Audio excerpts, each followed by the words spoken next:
Глупость — это не про низкий IQ или отсутствие образования. Глупость — это про неспособность видеть шире. Сегодня мы поговорим с вами о 6 признаках недалекого человека, который может выглядеть очень убедительным, звучать громко, но на самом деле за этой всей громкостью лежит пустота. Меня зовут Евгений Масеев, я психиатр и психотерапевт, я давно работаю в теме психологии отношений. И сегодня мы с вами разберем 6 признаков недалекого человека, на что стоит обращать внимание, чтобы при общении не пораниться у его тупость.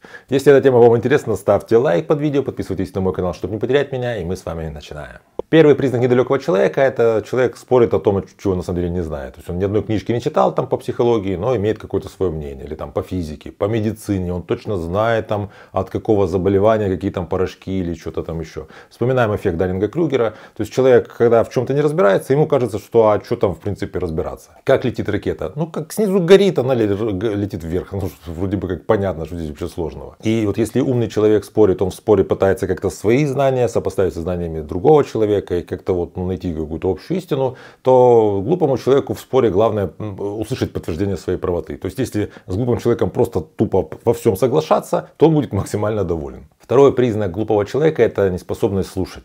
Как выглядит разговор с таким человеком? Вот ты что-то человеку говоришь, чем-то делишься, и вот ты вот замолчал, и он начинает говорить что-то о себе. И такое ощущение, что он тебя не слышал. Или знаете, бывает такое вот чувство, что ты с человеком разговариваешь, а он просто тебе отвечает хоть бы что. Вот ты что-то человеку сказал, а он говорит, да, конечно, и начинает нести какую-то вообще параллельную вообще информацию, что-то вообще не отсюда. Вот это означает, что человек не особо понимает, он не умеет слушать, у него есть заготовленные какие-то важные такие умности, которыми он должен поделиться, и вот он не понимает даже, в какой момент их нужно вставить. Третий признак глупого человека — это агрессия при несогласии. Если вот он что-то сказал, а вы говорите, ну нет, я здесь не согласен, он сразу переходит на личности и говорит, что типа, потому что ты сам дурак, ты сам ничего не знаешь, все начинает как-то на вас нападать. Почему так происходит? Потому что он так это воспринимает. Когда вы говорите ему, что вы не согласны с его мнением, вы имеете в виду, что вы не согласны с тем, что он только что сказал. А он это воспринимает, что раз вы не согласны с его мнением, то, соответственно, вы как будто бы не принимаете его полностью. Вот у него происходит такая генерализация. Как только такой глупый человек слышит несогласие, он воспринимает это как какое-то отвержение и реагирует это с такой же вот какой-то болью, как будто бы его отвергли. То есть ты человеку говоришь, нет, по-моему, это не так, и он тебе, да ты дурак, ничего не понимаешь, ничего не разбираешься. Четвертый признак недалекого человека — это презрение к тем, кто умнее. То есть если он вдруг узнает, что кто-то вот в кругу общения есть, что-то такое вот умное задвинул, он сразу начинает искать оправдания, что там ему просто родители помогли в институт вступить, он просто книжек начитался, или там, конечно, она дома сидит, муж работает, она там целыми днями что-то читает книги. То есть если умный человек сталкивается с какой-то интересной такой вот идеей у другого человека, как правило, это вызывает интерес, восхищение и часто уважение, потому что, не знаю, я там когда слушаю лекции каких-то вот людей, которых я считаю, что они как-то вот умнее меня, мне как-то интересно их слушать, я думаю, сколько же этот человек приложил усилий, сколько он отдал своей жизни изучению того, что он изучает. Вот как-то, не знаю, меня это радует в результате, когда я наблюдаю умного человека. Глупый человек, когда слышит кого-то, кто умнее, он как бы чувствует свою вот эту такую пустоту, и он всячески старается обесценить. Это он просто все там загуглил, это все неважно, что он там говорит. Пятый признак глупого человека — это неспособность признать ошибки. Вообще у людей конституционально глупых есть такая склонность, что они любые свои действия как-то приравнивают к качеству своей личности. Грубо говоря, если такой человек недалекий опоздал на встречу, а он видит, что все на него как-то смотрят с таким некоторым недоумением, что ты опоздал, он сразу начинает воспринимать, что они, наверное, считают, что я опоздальщик, что я ненадежный. Хотя это всего лишь один раз он опоздал. И он начинает всячески как-то искать оправдания. Это были пробки, это были какие-то, не знаю, там обстоятельства, кто-то мне не позвонил вовремя, не предупредил.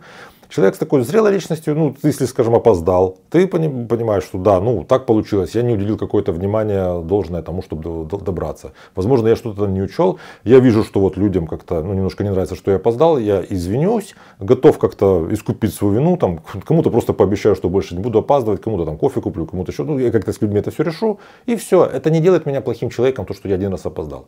У людей таких вот недалеких, у них, как правило, любая их ошибка, она их ранит, и они всячески отнекиваются, перекладывают ответственность за эту ошибку на кого угодно, только не на себя. То есть, если вы видите напротив себя человека, который Вот он никогда не ошибается, а все, что происходит, это что-то с ним произошло. Вот это такой вот недалекий человек. Шестой признак глупого человека — это поверхностные суждения, когда все сводится к такому черно-белому мышлению и обобщению, когда свойства частного переносятся на какую-то общую группу. То есть, не знаю, там все богатые люди, они все, конечно, коррупционеры, воры, и там нечего с ними разговаривать. Все люди, которые живут вот там за рекой, это все заречные эти колхозники, там тоже не все тупые, с ними нечего разговаривать. Все мужики алкоголики, конечно же. Все женщины, они кто? Лишь девенки. Все врачи, они, конечно, шарлатаны и проводят эксперименты на людях, как на подопытных кроликах. И всякие вот такого рода высказывания. Такому глупому человеку живется очень спокойно и радостно, потому что он имеет уже заранее готовое мнение по поводу всего, что его окружает. Он живет в таком мире, где совершенно все ясно. Где хорошее, где плохое, где интересное, где неинтересное, что имеет ценность, что не имеет ценность. Вот там поесть я люблю, там телевизор посмотреть люблю, а книги читать там это как бы глаза портит. Вот в таком плане. То есть таким людям, как правило, в жизни ничего не надо, и в принципе они сами собой довольны. Такая человеческая недалекость — это не о том, что человек что-то не знает, а о том, что ему ничего не интересно, он ничего не хочет знать. И вот самое такое парадоксальное, что это связано не только с тем, что, скорее всего, такой человек в детстве не получил должного такого какого-то толчка к развитию, к интересу чем-то от своих там родителей и учителей.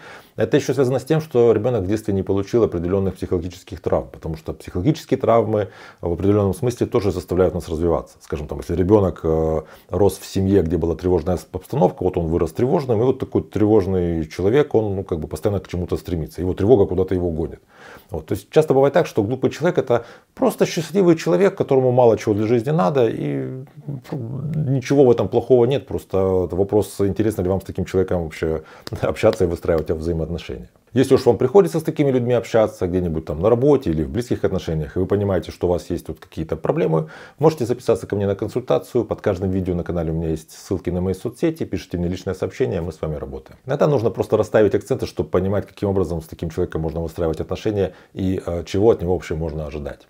Также напишите, пожалуйста, в комментариях, есть ли в вашем окружении вот такие недалекие люди, как вы с ними взаимодействуете, доставляют ли они вам каких-то проблем, или в принципе это такой человек, где поставил, там и взял, в принципе его если не трогает, то и он тебя не трогает. Я вам буду благодарен за ваш опыт. Если эта тема вам понравилась, ставьте лайк под видео, подпишитесь на мой канал, чтобы не потерять меня. Берегите себя и своих близких, и до встречи в следующих выпусках.